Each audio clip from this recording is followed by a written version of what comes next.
Buenos días. Tomen asiento, por favor. Vamos a comenzar. Bueno, ya buenas tardes, prácticamente. Vamos a comenzar esta última sesión de la mañana de hoy, que hoy también es un día intenso. Recuerden que en la tarde tenemos todavía una ponencia, más luego la jornada bibliográfica, cuyo programa ya pueden ver a la entrada del aula. Esta sesión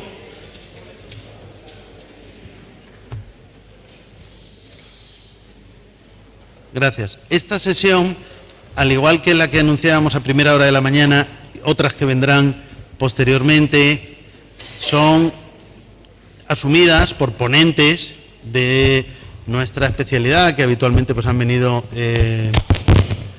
colaborando y participando en la especialidad de Justicia Constitucional, pero que este año, en atención al proyecto que venimos llevando a cabo y del que ya hablamos desde el primer día, y por lo tanto me permito ahora denominarlo por su simplificado acrónimo OPTIN, que ustedes ya ven acá, lo que les hemos pedido es que cambien el tema que normalmente asumían y que emprendan uno relacionado con esa temática de los derechos de la naturaleza o de la construcción de la paz en la comunidad andina.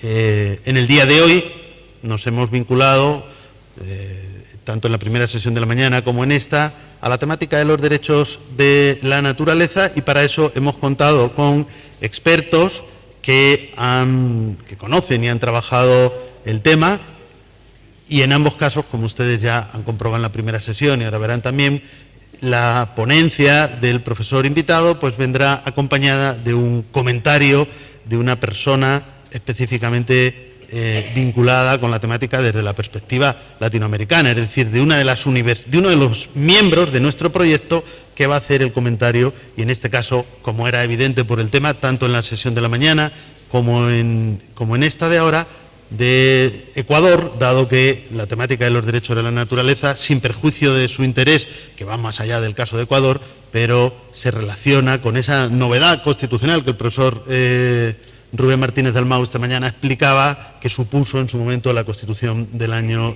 2008. Por lo tanto, la dinámica de la sesión será una ponencia inicial de nuestro profesor invitado y luego el comentario del profesor que, como miembro del equipo del proyecto OPTIN, en este caso interviene en nombre de la Universidad Andina Simón Bolívar de Ecuador, y es Marco Navas, que también ya nos acompaña en la mesa.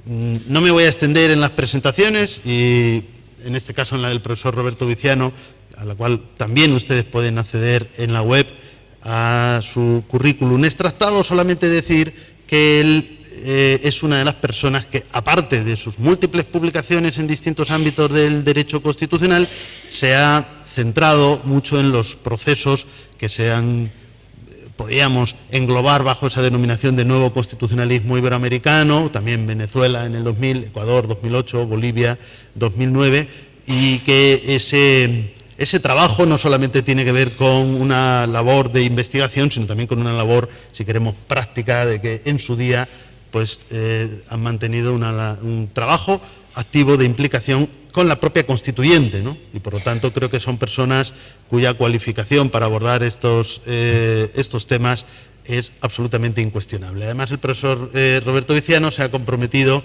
con nosotros a elaborar un material específico vinculado a esta temática, que será objeto de publicación en una revista de la especialidad próximamente, con lo cual pues también nos va a aportar un material, como digo, inédito y novedoso para esta sesión. Bueno, esa sería la dinámica. Agradecer al profesor Roberto Viciano, que creo que no he dicho, que es catedrático de Derecho Constitucional de la Universidad de Valencia, pero lo digo. Agradecer que haya aceptado nuestra invitación. Venimos colaborando en muy diversos proyectos. El primer día en la jornada de presentación que hicimos, mencionábamos que codirigimos 2 másteres online. Aprovecho para recordárselo, para que el que tenga curiosidad ahí en la web puede informarse. Uno en Derecho Parlamentario y Técnica Legislativa y otro máster online en Derecho Electoral. Codirigimos el profesor Roberto Viciano y quien les habla, como son online, pues ustedes en el futuro podrían, por supuesto, el que tenga interés en esas materias, llevarlos a cabo. La de hoy es otra y es la titularidad de los derechos de la naturaleza y enlaza inmediatamente con la que hemos tenido esta mañana a las 9. El profesor Rubén Martínez Dalmau yo creo que ha hecho una exposición excelente, pero que no ha profundizado en esa temática precisamente al ser conocedor de que esa es la que va a llevar a cabo el profesor Roberto Vicente. Así que muchas gracias y tiene la palabra.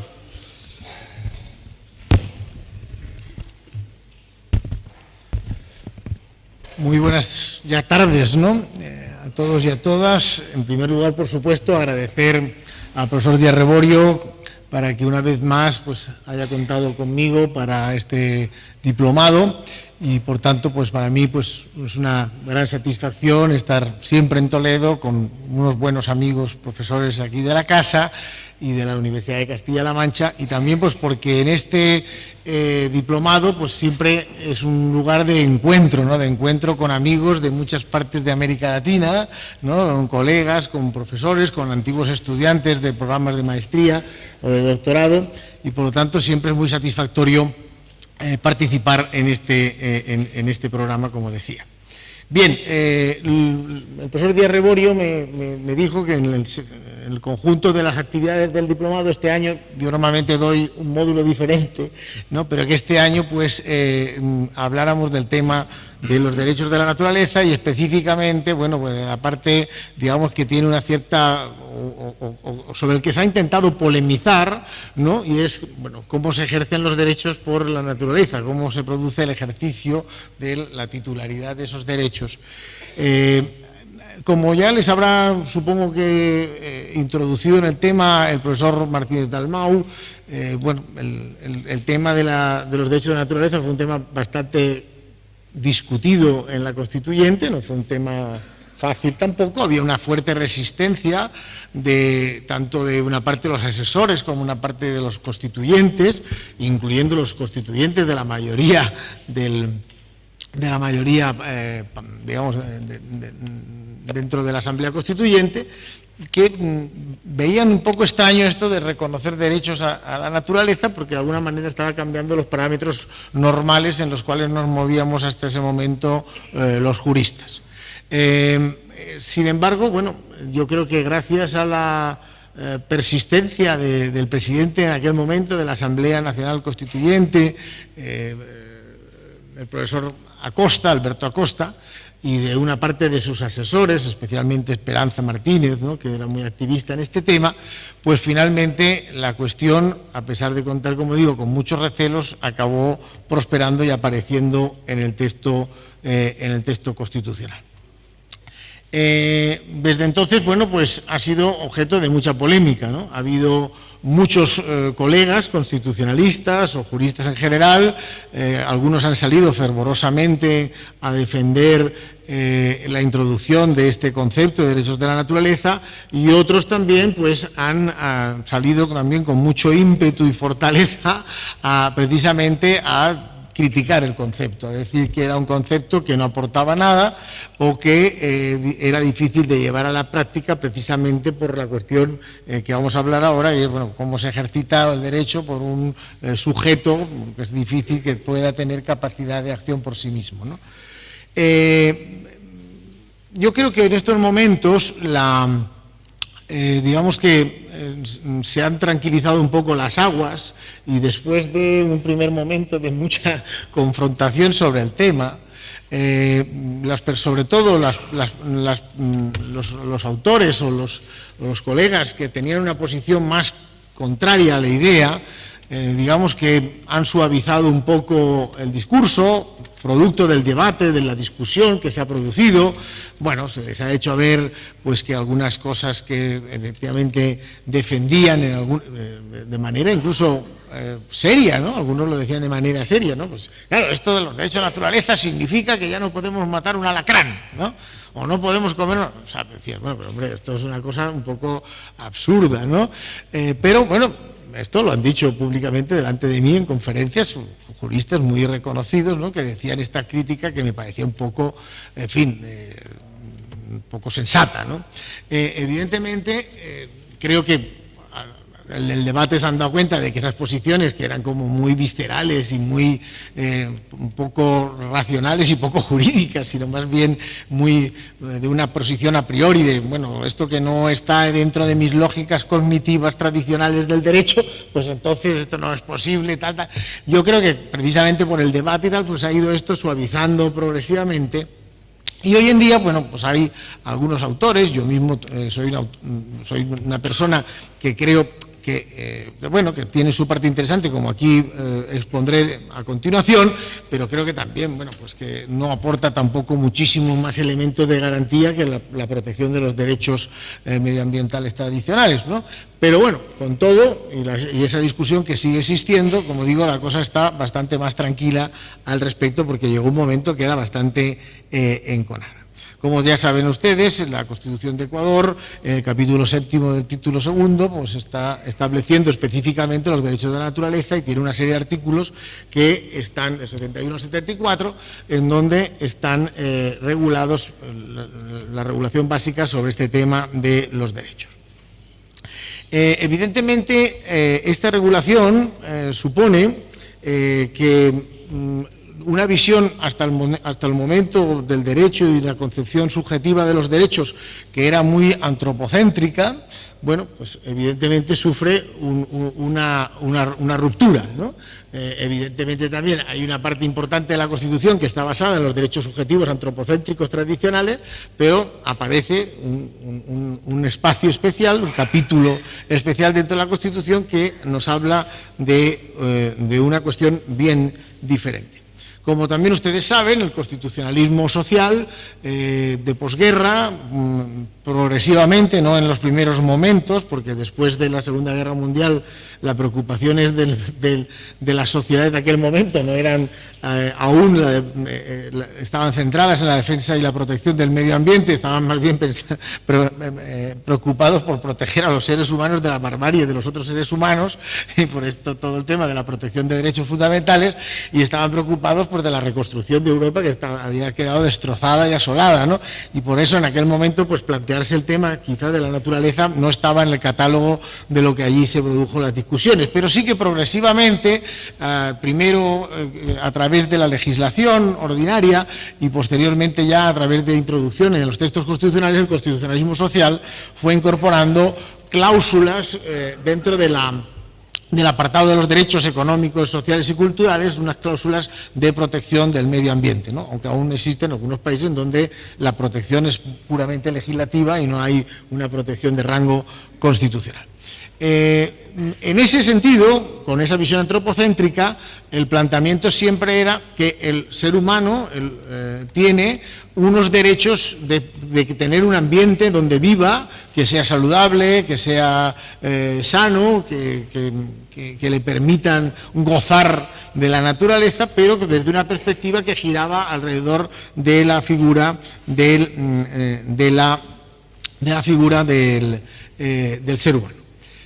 Sin embargo, cuando aparece este movimiento del nuevo constitucionalismo latinoamericano, por supuesto, en ese momento y además en esa región, el tema medioambiental ya es muy importante, está en la agenda de una manera destacada y, por tanto, se comienza por una preocupación muy fuerte en una constitución que no es del nuevo constitucionalismo latinoamericano stricto sensu, según las tesis que hemos defendido el profesor Martínez Armao y yo, pero que es la constitución brasileña, que sin duda es una constitución de transición entre el constitucionalismo social más clásico y el nuevo constitucionalismo, y en la constitución brasileña ya empieza a poner mucho hincapié en el tema de la protección medioambiental. Pero lo hace desde la perspectiva tradicional del constitucionalismo social antropocéntrico, es decir, indicando que hay un derecho del hombre, del ser humano, al medio ambiente y no un derecho en sí mismo de la propia naturaleza. Cuando se producen las primeras constituciones de este movimiento constitucional que hemos denominado nuevo constitucionalismo latinoamericano, Pues la verdad es que el fenómeno o la preocupación medioambiental es muy importante, así está previsto de manera muy exhaustiva en los textos constitucionales, tanto de Colombia, de Venezuela y también de Bolivia, pero digamos que Ecuador, que es la última de las constituciones de este proceso, y este proceso, como también hemos explicado en algunas ocasiones, en algunos artículos, el profesor Martínez Dalmau y yo, es un proceso acumulativo. Es un proceso, el nuevo constitucionalismo no es un proceso teórico de que hay unos profesores que en el año 90 dicen vamos a hacer estas cosas, no, es un proceso de creación a través de la participación popular, de las demandas que se generan en los movimientos sociales y por tanto es un proceso en el que se va acumulando experiencias y un proceso constituyente vive de alguna manera de los procesos constituyentes anteriores, aprende y rectifica, también rectifica. En ese sentido, los primeros procesos constituyentes, Colombia, Venezuela y Bolivia, la Constitución de Bolivia, algunos dirán, la Constitución de Bolivia es más tardía, sí, es más tardía, pero el proceso constituyente es anterior, el de Bolivia al de Ecuador, porque en el caso boliviano lo que hubo fue pues un retraso importante en la aprobación final del texto constitucional, se produjo el proceso constituyente, existieron una serie de problemas políticos que hicieron que fuera más complicado la aprobación definitiva del texto constitucional, incluso hubo que someterla a una renegociación entre gobierno y oposición, en una conformación ya no de asamblea constituyente, sino en el marco del Parlamento ordinario, en una composición además bilateral, a 50% de representantes de cada uno de los bandos, digamos, de los bandos políticos, y eso alargó el proceso, con lo cual terminó aprobándose antes la Constitución ecuatoriana, pero en realidad el debate constituyente boliviano había sido anterior.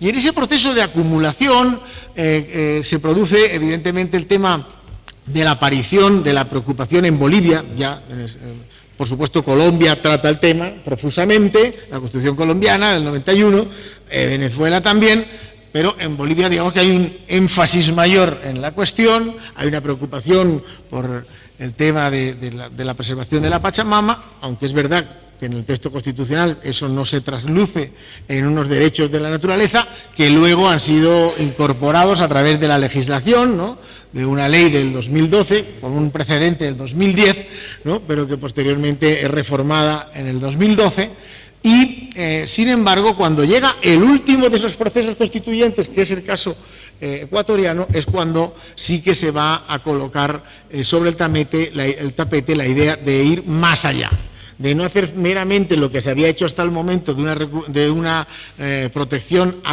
antropocéntrica de la naturaleza, como algo al servicio del ser humano, sino una protección de la naturaleza per se. Y ahí, pues es como digo, cuando aparece esta formulación especial. Evidentemente, la dificultad que algunos autores o algunos colegas han visto en el tema de cómo se podía ejercer esos derechos de la naturaleza es un absurdo, porque en el mundo del derecho tenemos una multiplicidad de entidades que no pueden representarse per se y que necesitan de la participación de otras personas para que sean, o de personas para que sean representados sus intereses. Por ejemplo, las instituciones, las personas jurídicas, por ejemplo, las empresas, las sociedades anónimas, todas ellas son ficciones jurídicas en las cuales les otorgamos una personalidad jurídica y a continuación, como evidentemente una empresa por sí misma no puede, o un ayuntamiento no puede actuar en el mundo del derecho, actúan a través de él las personas que representan a esa institución. O el caso pues, de un menor o el caso de un incapacitado, también hay un representante que actúa en nombre de él. Por lo tanto, el aspaviento y el problema que generaron algunos diciendo ¡ay, cómo vamos a representar a un sujeto que es un sujeto que no tiene forma humana ni capacidad de acción autónoma, racional, etcétera!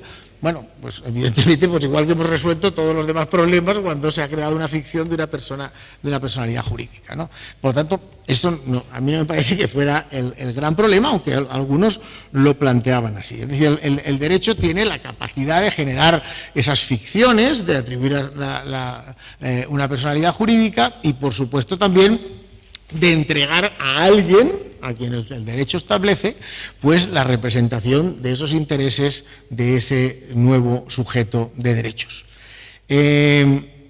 Además, hay otro problema importante en este tipo de cuestiones.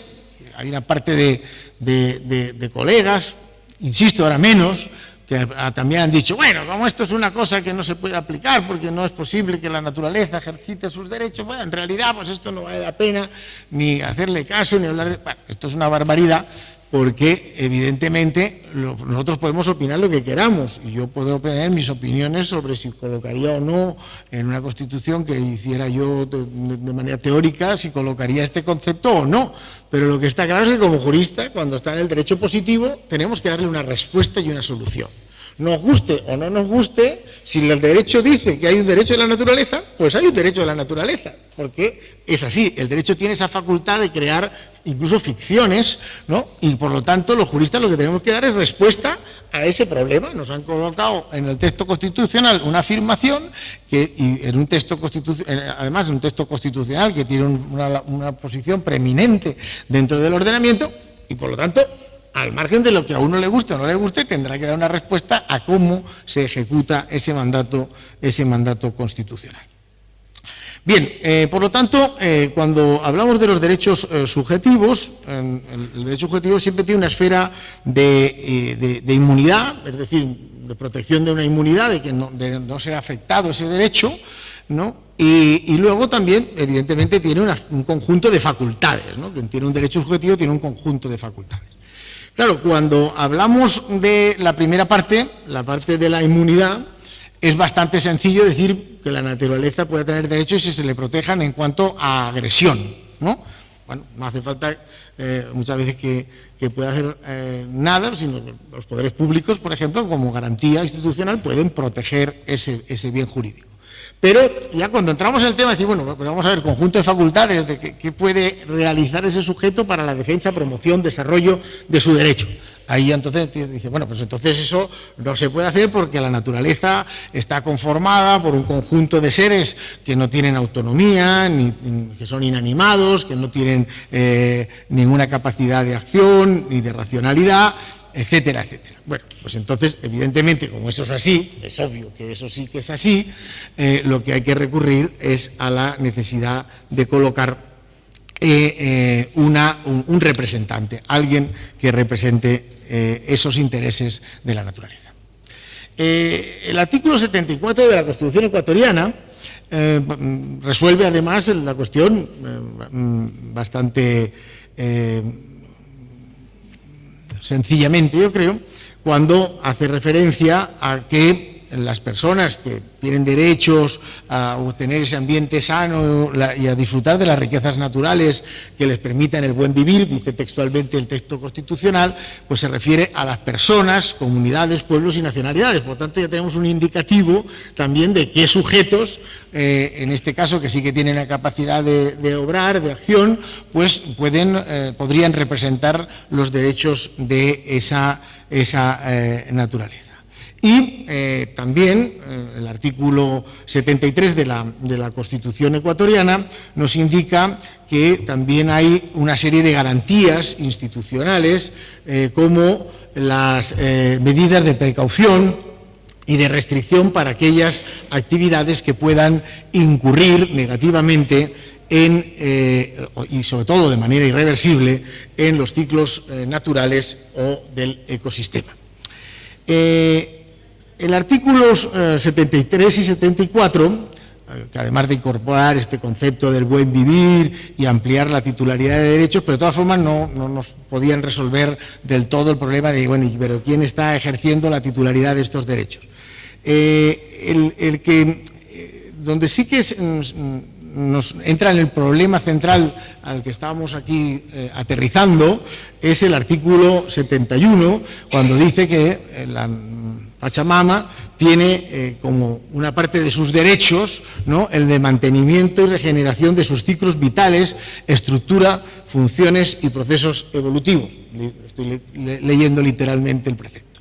Evidentemente, con esta concreción se destruye todas esas construcciones poco sensatas desde mi punto de vista, que decían, no, pues los derechos de la naturaleza hacen como que esté congelado el reino de la el reino natural y no se puede hacer nada, ni podamos hacer nosotros nada, y además moramos de inanición porque no podemos comer ni plantas ni animales, por lo tanto vamos a morir como género humano. Algunas cosas exageradamente decían algunos colegas intentando hacer un poco de broma o de burla de la cuestión, ¿no? Evidentemente, en ese sentido, aquí está acotándose, no se trata de un derecho abstracto, genérico a la naturaleza, a la que no se puede afectar de ninguna manera, sino bueno, que hay que tener una serie de respetos sobre unas cuestiones muy concretas, mantenimiento de los ciclos vitales, la estructura, funciones y procesos evolutivos, que todo eso requiere también, pues claro, lógicamente una interpretación de qué entendemos por eso, pero ya tenemos una serie de cuestiones a las cuales se circunscriben los derechos de la naturaleza, no es un derecho en abstracto de que no pueda haber ningún tipo de intervención en la misma. Y el siguiente problema es, bueno, y los derechos que existen para mantener y regenerar los ciclos vitales, etcétera, etcétera, frente a quién son, ¿no? Pudiera parecer, incluso con la redacción literal del precepto, que se pudiera pensar que se está protegiendo a la naturaleza de sí misma, es decir, de que haya un intento de mantener como petrificada la naturaleza en el sentido que la conocemos hoy en día. La naturaleza es un ser vivo y por lo tanto evoluciona, como evoluciona el género humano y evolucionan las especies de animales, vegetales, etcétera. La naturaleza hoy no es la misma que hace 500 años, no es la misma que hace 5.000 años y no es la misma que hace 30.000 años en el planeta. Por lo tanto, la naturaleza evoluciona. No tiene ningún sentido entender en un sentido restrictivo de que lo que habría es un intento de congelar que pueda haber cualquier cambio en la naturaleza y como protegerla de sí misma, ¿no? La naturaleza no se puede proteger de sí misma, como los derechos de los ciudadanos están pensados para que el poder no afecte los derechos de los ciudadanos, pero no para que el propio ciudadano se autoproteja de sus propias acciones frente a sí mismo, ¿no? Eso ya lo hace él conforme estima oportuno. La segunda, por lo tanto, es, bueno, pues entonces la protección no es frente a la propia naturaleza, lógicamente tiene que ser frente a sujetos que puedan estar perjudicando o afectando al correcto funcionamiento de esos ciclos vitales, de esas estructuras de funcionamiento de la naturaleza. Y entonces, pues cuando llegamos a ese punto, pues nos volvemos a encontrar con el problema igual. Hay unas personas, unos seres humanos, previsiblemente, o también algunos fenómenos, algunas instituciones, personas jurídicas, que pueden afectar a los derechos de esa naturaleza, y entonces, bueno, tenemos que activar cómo se protege eso, cómo se va a conseguir que efectivamente se pueda lograr la protección del bien constitucional. Como ya hemos dicho, hasta el momento, incluso en el nuevo constitucionalismo latinoamericano, la solución era la tradicional, derechos del ser humano a un entorno saludable, y a partir de aquí viene ese giro biocéntrico, ¿no? Y con ese giro biocéntrico se van a producir dos consecuencias jurídicas. Una de ellas, que es la que yo creo que es especialmente más importante, y la otra también es relevante, pero desde mi punto de vista menos relevante. La primera de ellas es que cuando ya establecemos que la protección de la naturaleza no gira alrededor del ser humano, sino que la naturaleza tiene unos derechos per se, en sí misma, entonces estamos colocando en un mismo nivel a los derechos del ser humano y a los derechos de la naturaleza, que es otro bien jurídicamente protegido por la Constitución.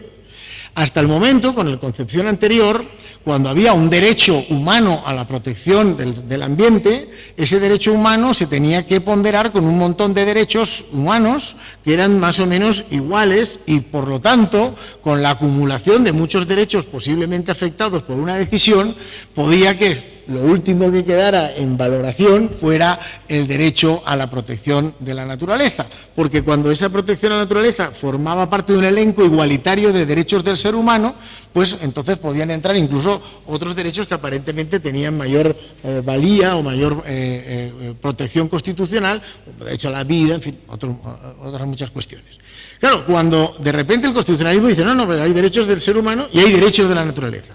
Y por lo tanto, estos derechos de la naturaleza están en un mismo plano de protección que los derechos del ser humano, y por lo tanto también cuando se va a hacer la ponderación se tiene que realizar de una manera diferente, porque es que ya no está usted hablando de un derecho del ser humano que compite con otros derechos del ser humano, sino que hay dos valores diferenciados dentro de la Constitución y por lo tanto los criterios de ponderación tienen que ser completamente diferentes. Por eso creo que en ese sentido sí que es muy importante, porque hay una consecuencia jurídica evidente y muy fuerte, es esta, desde mi punto de vista, que es la de que a partir de ese momento ya no puede ser colocado como un derecho más del ser humano, sino que hay una igualación global de los derechos de la naturaleza versus derechos del ser humano que están en un mismo grado de protección constitucional, porque además está en el mismo título constitucional y por tanto, por donde lo veamos, tiene los mismos rasgos de protección.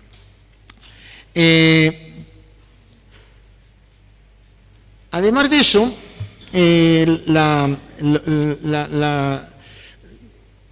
la consecuencia, digamos, de este nivel de protección está también en la propia Constitución desarrollado, diciendo que lo que hay no solamente es un deber de que no se produzca un ataque, una afectación al derecho de la naturaleza, sino que tiene que haber también restauración.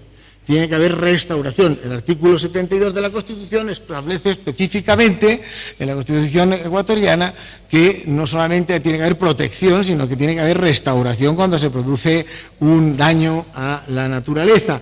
Y que además esa restauración tiene que ser independiente de las indemnizaciones que en su caso correspondan a sujetos, a personas naturales o jurídicas que también puedan ser afectados por la afectación a la naturaleza. Es decir, que pueda haber una afectación a un sujeto que porque se le afecta a su entorno vital y tiene derecho a una indemnización, pero aparte hay un derecho de restauración de la naturaleza per se, porque no basta con indemnizar al ciudadano, a la persona, al ser humano que está sufriendo un perjuicio por la afectación a los derechos de la naturaleza, sino que la propia naturaleza tiene un derecho de restauración. No tiene un derecho de indemnización, obviamente, ¿no? Porque no estamos hablando de un ser humano, pero sí tiene un derecho de restauración.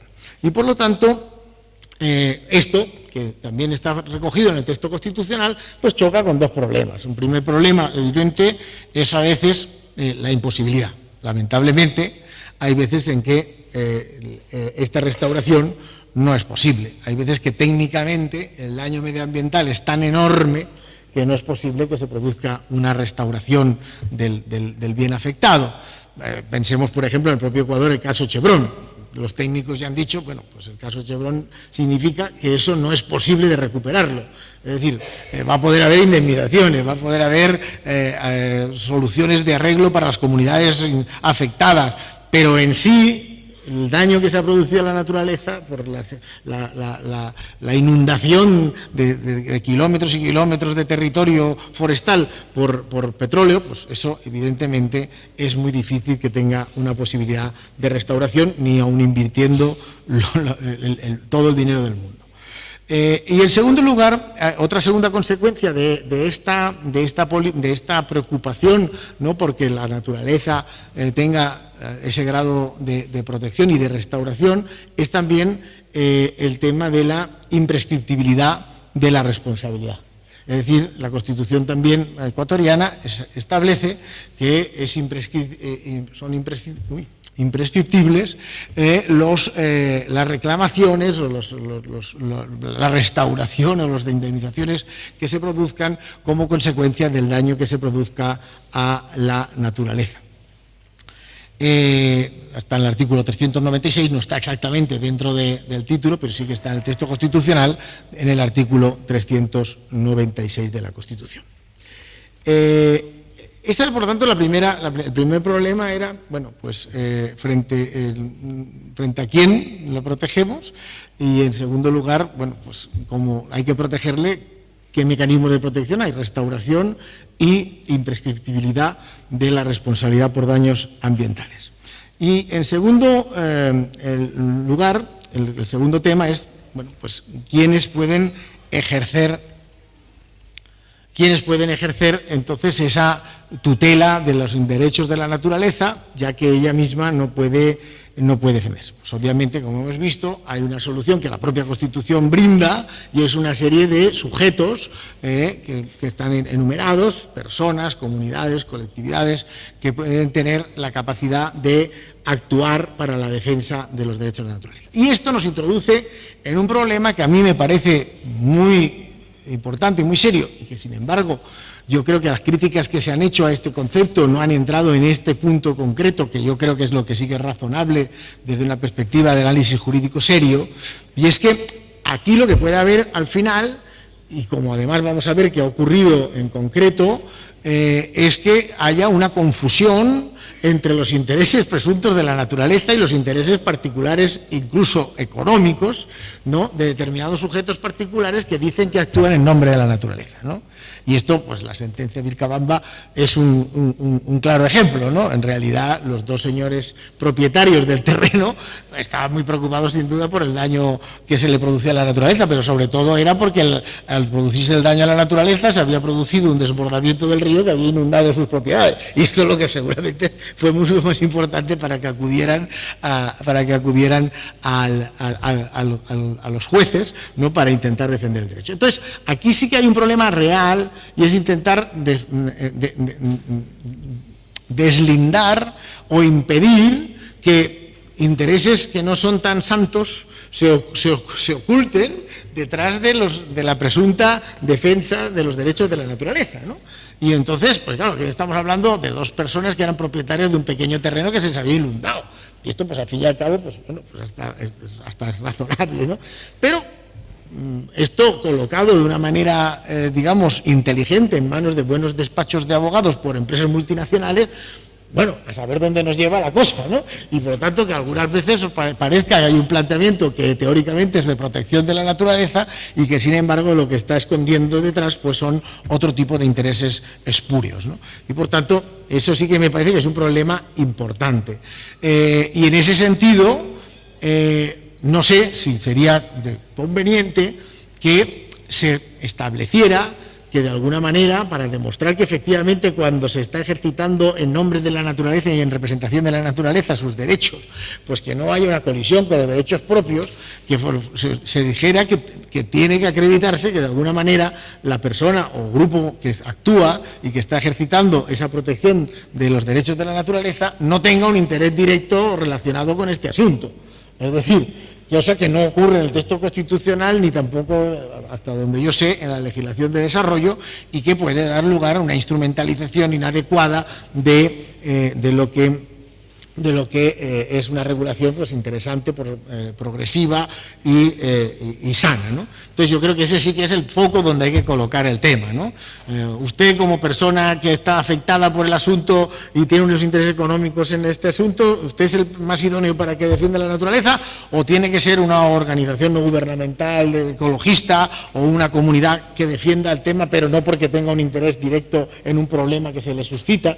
Entonces, quizá por ahí se tenga que en el futuro desarrollar esta idea para intentar que no se puedan producir algunos abusos, ¿no? Algunos abusos de una institución benéfica, progresiva, como digo, ¿no?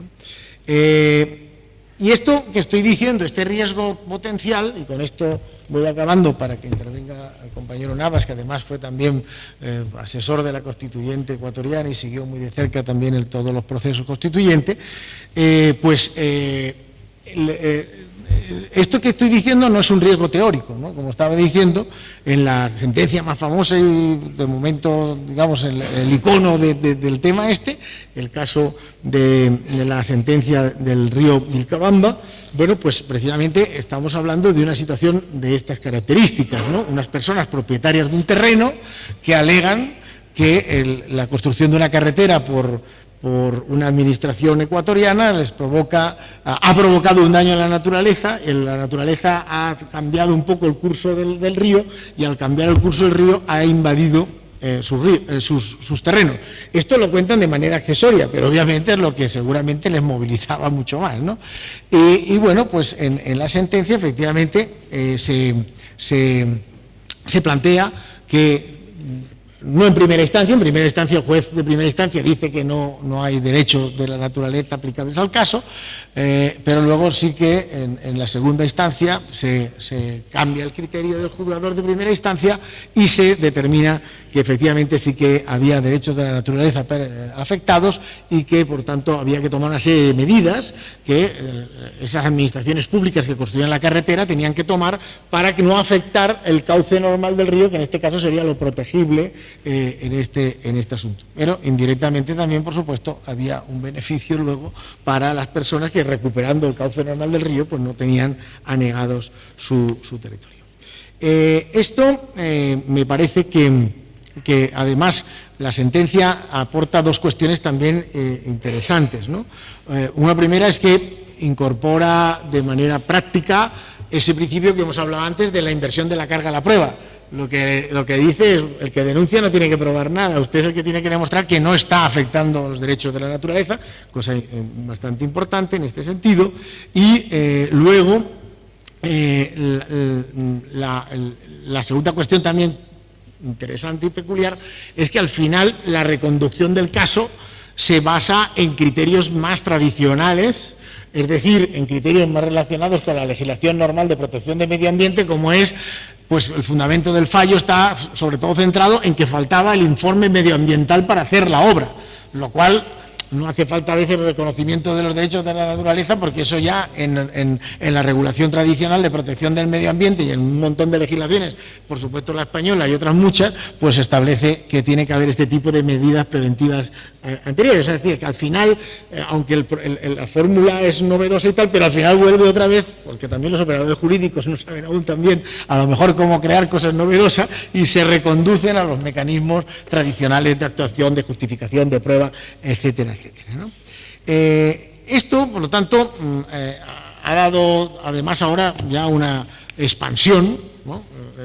El tema regulado en la Constitución ecuatoriana a una situación de expansión en esta ola que a mí no me gusta nada de que los jueces vayan inventando derechos o obligaciones, ¿no? Entonces yo soy un claro partidario de limitar el activismo judicial y por tanto pues los señores de la Corte Constitucional colombiana se han sacado el sombrero, porque no hay ningún precepto que diga eso, que también en otro caso similar que también hay derechos de la naturaleza en el ordenamiento constitucional colombiano, cuando evidentemente, pues desde una perspectiva positiva, no es así. Pero no es así, no solamente eso, sino que si ustedes leen la sentencia de la Corte, los que demandan no están alegando los derechos de la naturaleza, es la Corte que de forma pretoriana dice, y además de que tienen razón en lo que dicen, además es que existen los derechos de la naturaleza y los vamos a dar protección. Bueno, pues muy bien, haga usted lo que quiera, pero eso no me parece razonable. Una cosa razonable es cuando en un proceso constituyente, democrático, una sociedad decide dotarse de unos derechos, otra cosa es cuando un grupo de jueces, de una manera pretoriana, se toman atribuciones democráticas que no les corresponden y crean derechos a rango constitucional sin seguir los procedimientos constitucionales debidos. Muchas gracias por su atención.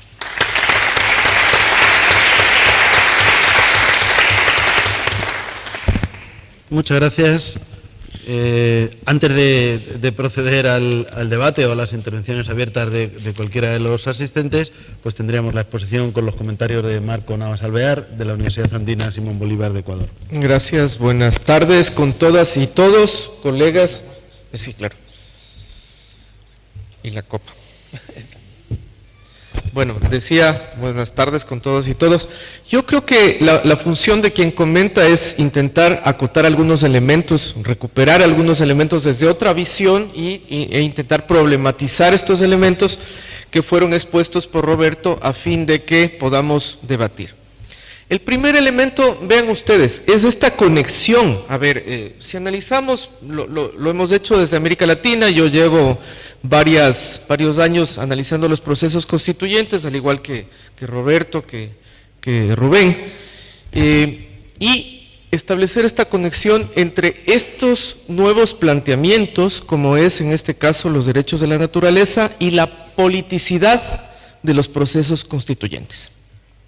¿A qué me refiero con politicidad? Me refiero a que el hecho de haber reconocido en no solo la Constitución ecuatoriana, sino de alguna manera hay elementos que se pueden rastrear en otros procesos constituyentes. Los derechos de la naturaleza, más claramente, obviamente, la Constitución ecuatoriana, no proceden de la nada, proceden de procesos de movilización, de politicidad, de reivindicación de necesidades sociales, y necesidades sociales que en este caso no están solas o meramente en el espacio de lo social o de ver al ser humano como sujeto productor y transformador del entorno, sino en una necesidad de replantear la relación del ser humano o de los humanos y las humanas con ese entorno.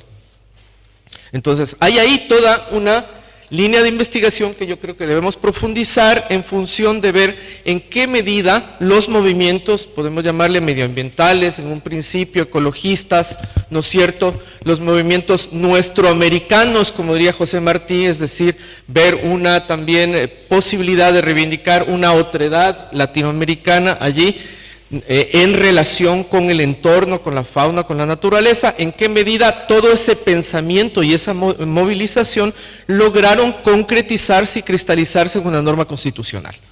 Esto no es cualquier cosa, esto es una cosa importantísima, el hacer esa vinculación de lo político, de la participación con la reivindicación y el establecimiento de los derechos de la naturaleza. Eso se ve hasta ahora, porque hasta ahora, digamos, que la convergencia de los derechos de participación, como son los que se ejercen o deberían ejercerse en casos de consulta previa, por ejemplo, hay una convergencia de eso con el ejercicio de los derechos de la naturaleza. No se puede entender, en otras palabras, los derechos de la naturaleza sin entender esta conexión con otros derechos, como son en este caso los de participación. Y eso es parte, como ya lo han escrito y expuesto en numerosas ocasiones los profesores, colegas de la Universidad de Valencia, de parte de esto que se llamaría, que es más bien un proceso empírico y o no solamente un proceso de reflexión teórica y política que se ha dado en llamar nuevo constitucionalismo latinoamericano. Primera cuestión.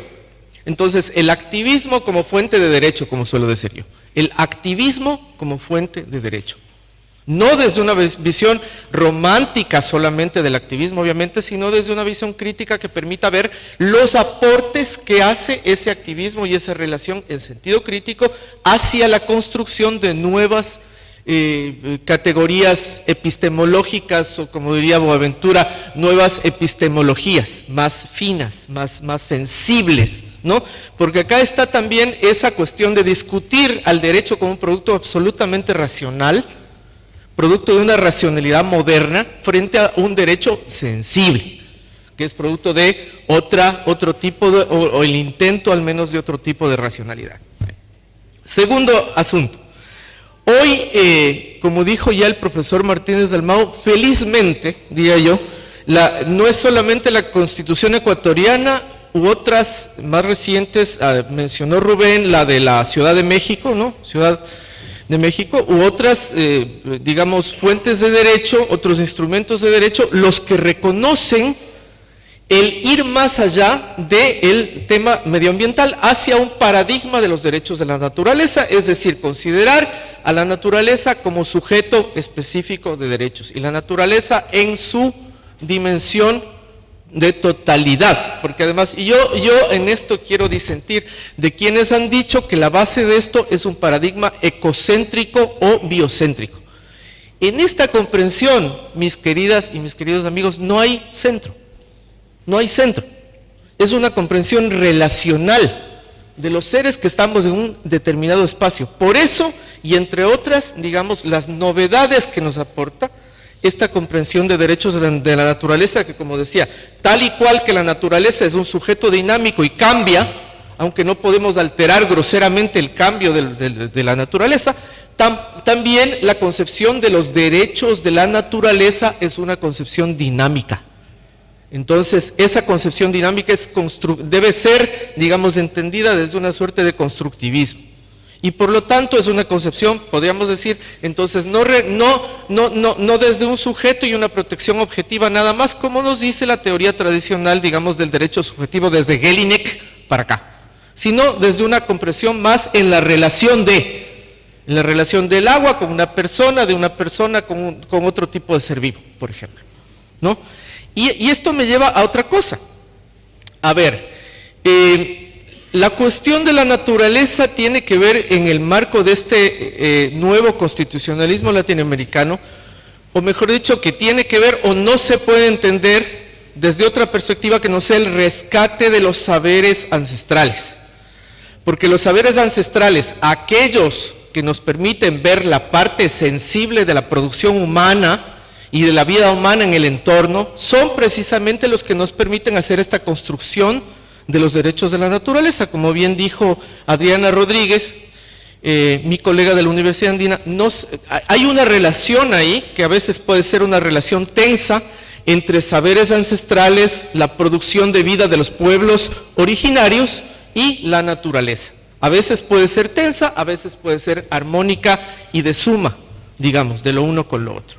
Entonces, felizmente, volviendo al punto, felizmente hoy hay más regulaciones sobre ese tema. Hoy hay más regulaciones que, digamos, adoptan un paradigma un poco más generoso como este de decir, bueno, la naturaleza tiene derechos.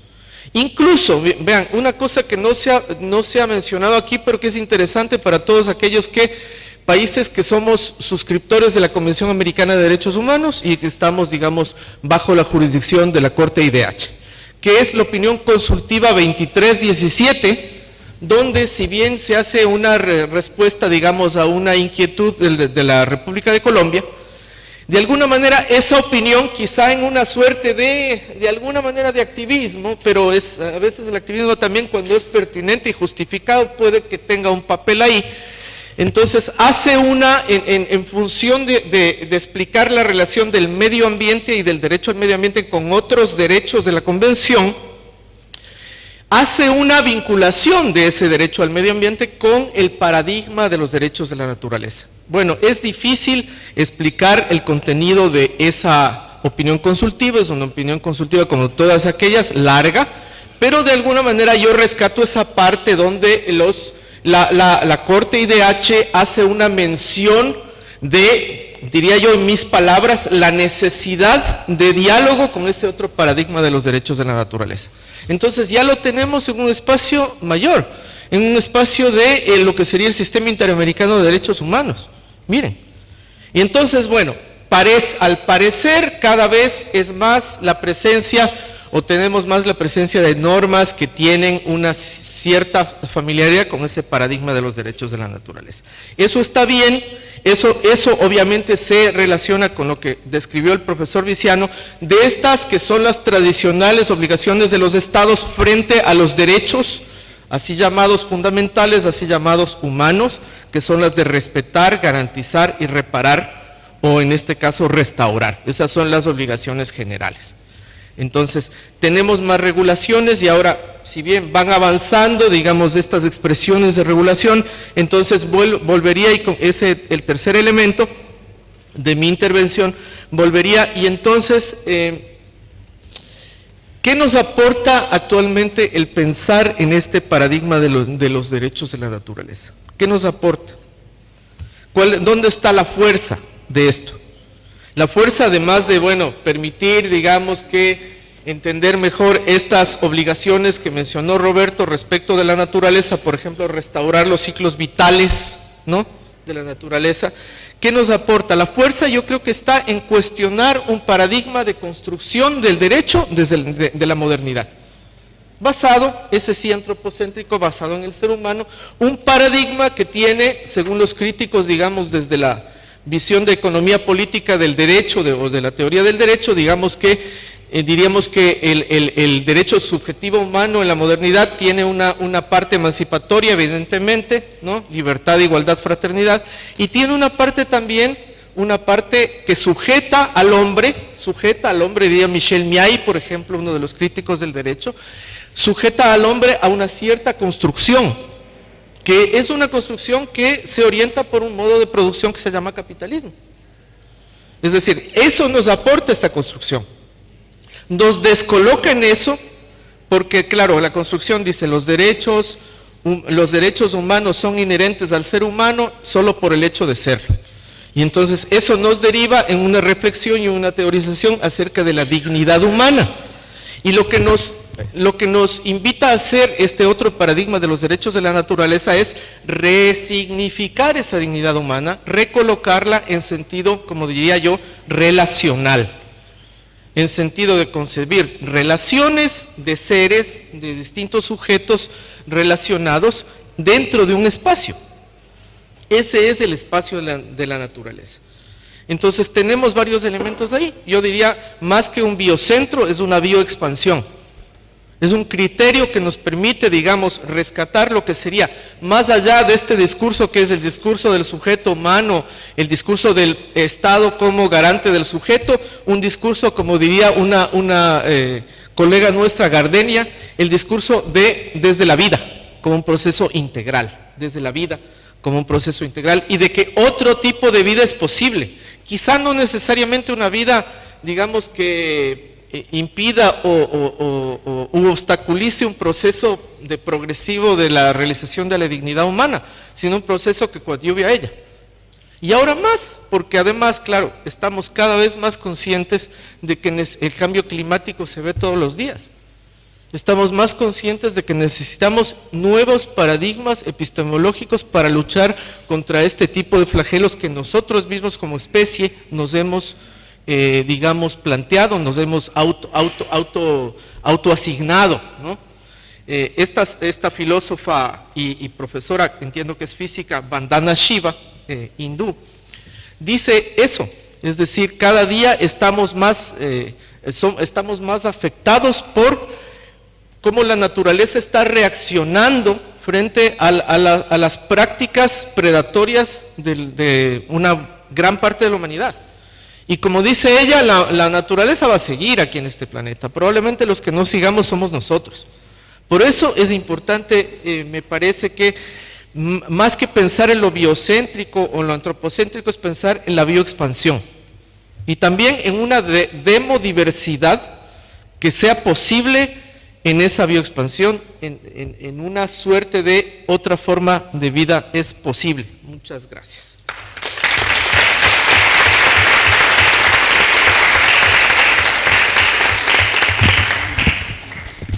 Muchas gracias. Tiene una difícil conexión. Ahí.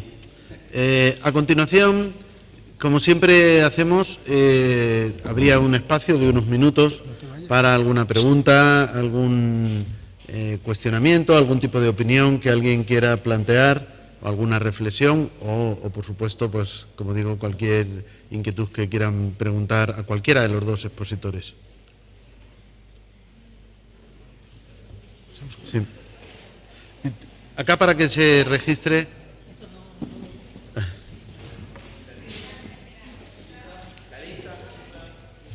Sí. Tengo una consulta para el doctor Viciano.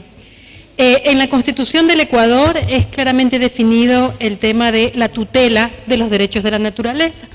La tutela la tiene el Estado, se entiende, digamos, de ahí. Nosotros nos preguntábamos, bueno, desde la ingeniería constitucional, pero también ya desde el accionar, ¿cómo podemos cambiar esto de la tutela hacia los derechos de la naturaleza?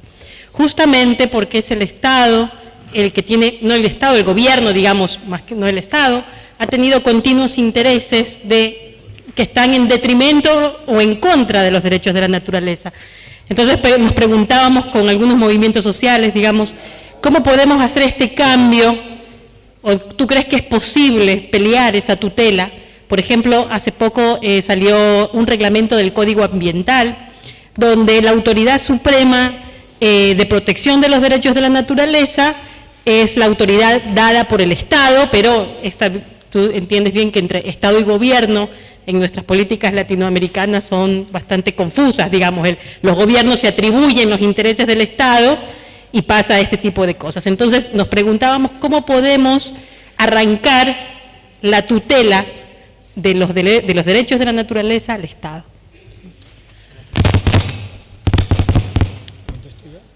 Si queréis, bueno, como prefiráis, como hay más preguntas, toméis nota y luego. Buenas tardes, Maribel Peralta, República Dominicana. Les doy las gracias por la magistral conferencia y a la vez aprovecho el escenario para presentar una inquietud que tengo. Es la siguiente: ¿cuáles son las expectativas de grandes avances o avances en la protección de los derechos de la naturaleza en un mundo en el cual quienes ostentaban el liderazgo en el tema del cambio climático, el tema climático, le han dado la espalda a la cuestión de la preservación del ecosistema? Sabemos que el presidente Trump le ha dado la espalda al tema del cambio climático. ¿Cuáles son las expectativas que tenemos ahora de conseguir grandes avances en la protección de los derechos de la naturaleza? Gracias. Muchas gracias. ¿Hay alguna otra pregunta? Sí.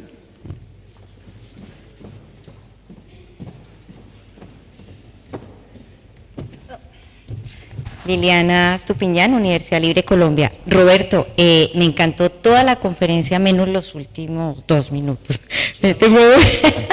Tengo inquietudes frente a ese aspecto. O sea, siento que los avances que se están dando en el mundo en materia de derechos de la naturaleza, que es una categoría bastante controversial, la están dando precisamente los movimientos sociales, lógicas de participación, y los jueces constitucionales, haciendo como unas hermenéuticas abiertas de los textos constitucionales. No necesariamente la expresión derechos de la naturaleza o capítulos, como se encuentra en el caso de la Constitución ecuatoriana, van a dar lugar a esta clase de sentencias que para muchos de ustedes podrían ser consideradas como heréticas, ¿no? Herejías constitucionales. Y entonces, en esa medida, pronunciamientos, no sé, tendría uno que mirar si lo que ha pasado en Nueva Zelanda, en la India, en este momento en Estados Unidos, en tantos países en donde se está trabajando todo este tipo de perspectivas, entonces no tendría sentido sencillamente porque supuestamente no se hizo un proceso de discusión democrático para haber plasmado en artículos concretos esta nueva categoría o esta categoría polémica. Lo dejo ahí, simplemente es para el debate. Y la otra, siento que Ecuador hizo un trabajo maravilloso en términos de identificación de este proceso histórico. En el caso de Colombia, la Constitución del 91, son muchos años hacia atrás, donde no teníamos todavía la posibilidad de hacer esta clase de discusiones, pero sin embargo, vía constitucional, las estamos llevando a cabo. Bueno, es eso. Gracias. ¿Hay otra intervención? Sí. Buenas tardes. Luis Ángel Salas, de México.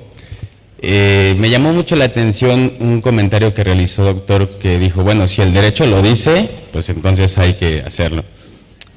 Mi pregunta sería, ¿por qué el derecho dice lo que dice? O sea, he visto introducir bajo los señalamientos del doctor de Ecuador algunos planteamientos importantísimos, y por primera vez escucho que la crítica va hacia el capitalismo. No he visto un análisis en torno a esta aportación que habría que tener en torno a un análisis marxista, a un análisis que efectivamente critique el modelo que tenemos de desarrollo versus la visión que tienen los pueblos indígenas, y que es parte fundamental de la génesis, como ya lo había antecedido a la doctora anterior, de esta lógica, ¿no?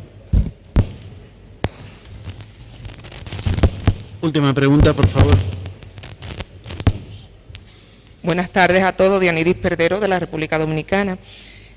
Para cualquiera de los dos ponentes, mi pregunta va en la línea siguiente. ¿Cuál sería su opinión respecto de la incidencia que puede tener el hecho de que una potencia mundial como Estados Unidos se haya negado a suscribir el convenio sobre el cambio climático? Gracias.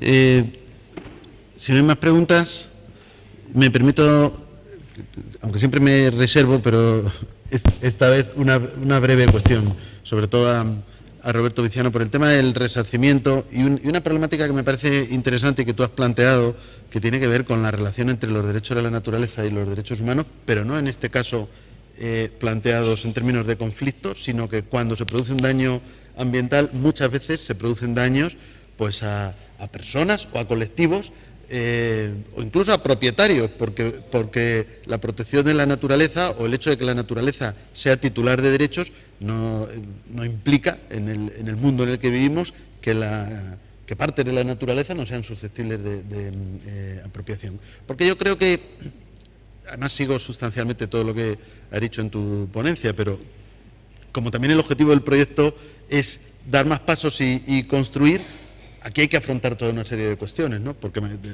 detrás de la titularidad viene el contenido esencial de lo que sería ese derecho, los perfiles, los posibles conflictos con otros derechos, las garantías que tú has apuntado, ¿no? Entonces ahí hay que ver qué tipo de garantías tendrían que ser novedosas y cuáles se pueden adaptar de instituciones jurídicas consolidadas, ¿no? Yo lo digo porque, por ejemplo, para esos supuestos que dices de los daños, o sea, de los ríos, etcétera, bueno, pues existe una institución muy consolidada como es la responsabilidad patrimonial de la Administración, ¿no?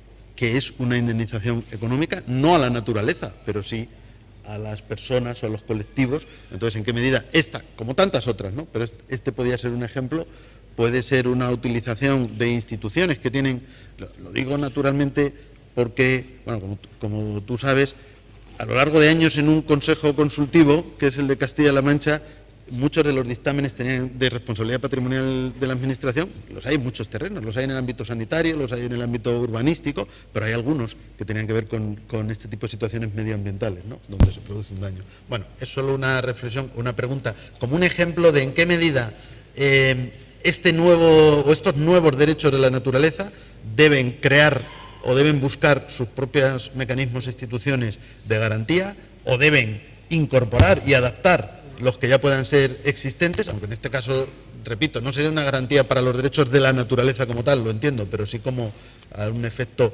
colateral presente en muchos de estos casos, ¿no? Entonces, ¿en qué medida hay que buscar dentro de este nuevo paradigma también un nuevo paradigma de garantías? Porque yo soy de los que piensan que no hay derechos sin garantía, ¿no? O reincorporar y mantener algunas de las que ya existen con una adaptación en su caso. En el orden que quieran, pues conjuntamente a las preguntas que les he hecho. Bueno, como ya va siendo tarde y ya los estómagos rugen, ¿no? Por lo menos el mío, no sé, los demás. Entonces voy a intentar responder rápidamente a estas cuestiones, que todas ellas han sido interesantes. La primera de las preguntas que se formulaba es sumamente interesante, es decir, ¿qué pasa no solamente con los derechos de la naturaleza? ¿Qué pasa cuando una Constitución como la ecuatoriana, con un catálogo de derechos y libertades extensísimo, ¿no? Pero luego no se pueden garantizar efectivamente, ¿no? Bueno, yo creo que este es un debate importante, ¿no? Yo creo que parafraseando a Clinton en la campaña electoral, cuando decía es la economía idiota al candidato adverso a la presidencia de la República de Estados Unidos, yo siempre digo es la parte orgánica idiotas, ¿no? Porque los constitucionalistas estamos muy obsesionados con la parte dogmática, hay una gran profusión de estudios sobre los derechos, cómo aplicarlos, interpretaciones, contenido esencial, tal, pero al final todo eso depende de cómo se aplican por un órgano jurisdiccional, por un tribunal constitucional, por un legislativo. Entonces, la parte orgánica que ha sido en los últimos años postergada, yo creo, en los estudios de la asignatura, es la clave del asunto. Es lo que de alguna manera también Valgarela dice con la sala de máquinas, ¿no? Atención a la sala de máquinas y déjense ustedes de hablar todo el día de derechos, porque los derechos están muy bien, pero si luego no hay mecanismos efectivos de que eso funcione. Claro, ¿qué ha pasado en Ecuador? Pues en Ecuador ha pasado una cosa, como ha pasado también en parte en Bolivia y de manera abrumadora en Venezuela, ¿no? Y es que los propios constructores de la Constitución, cuando se han convertido en gobernantes, han comenzado, lógicamente, también en la tendencia natural del gobernante a intentar quitarse de encima los controles constitucionales. Es decir, las mismas fuerzas políticas que en un momento dado criticaron determinados abusos, determinadas prácticas y que promovieron una Constitución garantista, luego, cuando se han convertido en gobierno, han estado intentando buscar por qué rendijas se metían para intentar zafarse de esos controles. Y lo han hecho, además, de manera bastante efectiva, desgraciadamente. ¿Por qué? Porque vemos que no hay una capacidad real de vigencia del constitucionalismo, del nuevo constitucionalismo latinoamericano, ¿no? Entonces, bueno, no es tanto un problema de tutela o de mecanismos jurisdiccionales, sino de, bueno, quiénes son los jueces que luego van a aplicar eso.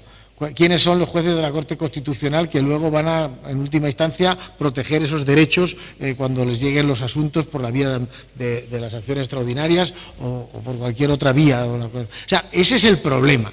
Y es el problema que no hemos resuelto, porque ya la enumeración, el que es el contenido esencial, tenemos bibliografía suficiente para resolver todas las casuísticas que lleguen del caso, ¿no? Yo creo que ahí está casi todo inventado, o sea, salvo en los derechos más novedosos de última generación. Pero el problema luego está en decir, bueno, pero ¿y esto cómo se aplica y cómo se garantiza, como usted dice? Ese es el problema, es la parte orgánica. Yo para eso, en este momento, no tengo una varita mágica que pueda resolver el asunto, pero creo que sí que lo primero es que nos demos cuenta de que ese es el problema del constitucionalismo, ¿no? Entonces, insisto, reenfocar el asunto a preocuparnos mucho más de mecanismos que puedan mejorar los sistemas de funcionamiento de la parte orgánica de la Constitución, que es la que al final hace que sean efectivos o no los derechos humanos y también los derechos de la naturaleza. En segundo lugar, bueno, hay dos preguntas que eran un poco estaban conectadas, ¿no? El tema es las expectativas, pues como usted misma yo creo se puede responder, las expectativas no son muy halagüeñas, ¿no? Cuando la potencia más, de momento, más importante del mundo tiene un dirigente que niega el cambio climático y que, por supuesto, se niega a ratificar cualquier tratado y además intenta denunciar los que puede, que ya están firmados, pues evidentemente no es la mejor noticia, y no es la mejor noticia porque además otros de los actores internacionales, nos fijamos siempre en este señor enloquecido, pero hay que tener en cuenta que otros de las grandes potencias del mundo en estos momentos que tienen peso específico, bueno, pues China no tiene ningún interés en la protección de los derechos de la naturaleza porque necesita para desarrollarse un proceso de deterioro inmediato de la naturaleza para producir ese desarrollo acelerado, ¿no? Lo mismo le pasa de alguna manera a Rusia, que está produciendo también una nueva reindustrialización después del colapso del sistema soviético. Y la Unión Europea, que podía jugar un papel diferente por una cierta sensibilidad histórica que ha existido sobre el tema, pues en realidad la Unión Europea no tiene voz independiente porque somos 27 estados, cada uno diciendo una cosa diferente y en donde no nos ponemos de acuerdo en casi nada a nivel de políticas internacionales porque cada país tiene sus intereses específicos, ¿no? Entonces las expectativas no son muy buenas y efectivamente pues el tema de la negación del cambio y de la denuncia, pues lo mismo. Sobre el tema de los jueces constitucionales, claro, yo conozco a Liliana, nos mirábamos cuando estaba hablando y sabía que esa parte final de mi intervención no le gustaba, pero yo soy partidario efectivamente de que los movimientos sociales, los ciudadanos, se organicen democráticamente y defiendan sus derechos y defiendan nuevos derechos y luchen por su incorporación a los textos constitucionales mediante los procedimientos democráticos. Pero colocar nuestra protección de los derechos y nuestra lucha por los derechos en manos de un grupo de personas que a veces no tienen mucha legitimidad democrática es peligroso, porque de momento, en general, la jurisprudencia de los tribunales ha sido bastante a favor del pro libertate, a favor de una visión progresiva de los derechos, pero yo creo, y a mí me gusta ver las cosas siempre un poco en perspectiva, no me gusta el cálculo cortoplacista, y creo que los gobiernos se están dando cuenta de que los tribunales les están obligando a tomar decisiones que no les gustan. ¿Y qué hacen los gobiernos? Nombrar cada vez tribunales superiores, en el sentido de tribunales constitucionales, cortes supremas, etcétera, cada vez, digamos, más fácilmente influenciables por el poder político y que puedan hacer las políticas que también desde la judicatura le interesan al poder político. Y entonces estamos viendo ya un viraje muy importante en la jurisprudencia de tribunales constitucionales, por ejemplo, latinoamericanos, ¿no? En donde, pues, haciendo uso del activismo judicial, declaran inconstitucionales artículos de la Constitución, porque dicen que se aplica prioritariamente la Convención Interamericana. En fin, hay toda una vuelta de tortilla en donde todos los que son fervorosos del activismo judicial no sé qué van a decir dentro de 10 años cuando Bolsonaro controle el tribunal, el Supremo Tribunal Federal, ¿no? O cuando otros gobernantes vayan tomando control progresivo de los tribunales. Entonces, toda esa gente que está mirando el resultado, no el mecanismo, entonces dirá, no, ahora no me gusta el activismo judicial, no, ahora vamos al Parlamento. No, mire, usted ha estado diciendo durante 20 años que es fabuloso que los jueces puedan crear derecho, pues hay gente que aprende la lección y dice, pues entonces lo que tengo que hacer es nombrar unos jueces que creen el derecho como yo quiera. Y cuando empecemos a ver, como pasaba en Estados Unidos, primero se declaró la pena de muerte inconstitucional y a continuación llegó un tribunal una Corte Suprema conservadora y dijo, no, bueno, tampoco es eso, vamos a ver caso por caso la autonomía de los estados. Y hay un retroceso. ¿Qué nos gusta? ¿La primera sentencia o la última? No, a mí no me gusta ninguna de las dos. Yo creo que los ciudadanos que son partidarios de la eliminación de la pena de muerte tienen que hacer activismo social, convencer a sus conciudadanos y de verdad conseguir el cambio social. Porque cuando los jueces toman la decisión, eso es una película muy fina que queda en la superficie de la sociedad pero que no permea. Oficialmente en Estados Unidos el Tribunal Supremo dice que no hay discriminación, que hay toda una serie de medidas para que no haya discriminación racial. Bueno, vayamos cualquiera de nosotros a Nueva Orleans, a Atlanta o eso, y vamos a ver si hay discriminación o no. ¿Por qué? Porque no ha permeado realmente. Hay unas decisiones jurisprudenciales que no han incidido en la sociedad porque no ha habido un debate realmente en el seno de la sociedad. Todo lo que se impone por grupos elitescos, en donde no participa la sociedad y en donde la sociedad no se gana ese debate para que la gente asuma que lo que nos parece razonable a unos cuantos tiene que ser razonable para las mayorías, yo creo que eso está condenado a que con el tiempo se cambian los actores y unos nuevos jueces dicen lo contrario de lo que dijeron los primeros. Y eso me parece extraordinariamente peligroso y, si no, dentro de unos años espero que nos podamos seguir volviendo a ver aquí y veremos ya las consecuencias de esto que estoy diciendo de manera masiva. Ahora ya se ve de alguna manera más breve.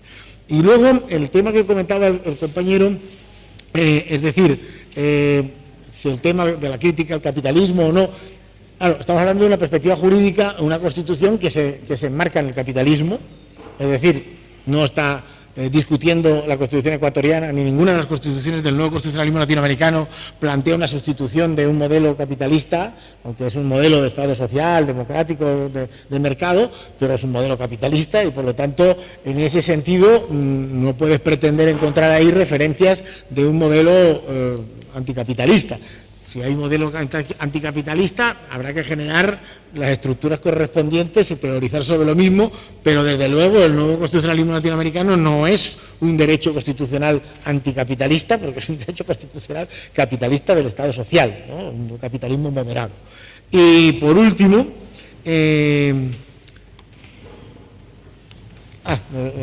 Javier, que me decía, bueno, ¿se pueden utilizar las garantías tradicionales? Claro, se van a tener que utilizar. De hecho, he dicho en la sentencia de Vilcabamba, lo que se utiliza al final son los instrumentos tradicionales. ¿Usted tiene el informe de impacto ambiental? Pues un mecanismo tradicional de protección y de garantía al medio ambiente. Se utiliza para otra cosa. Pero también habrá que crear garantías especiales novedosas, porque si no lo que estamos haciendo es la defensa de los hombres, o le estamos dando una indemnización a los hombres, pero no estamos arreglando los problemas que, al menos desde el planteamiento teórico del derecho a la naturaleza, contemplados del derecho positivo, están ahí presentes, ¿no?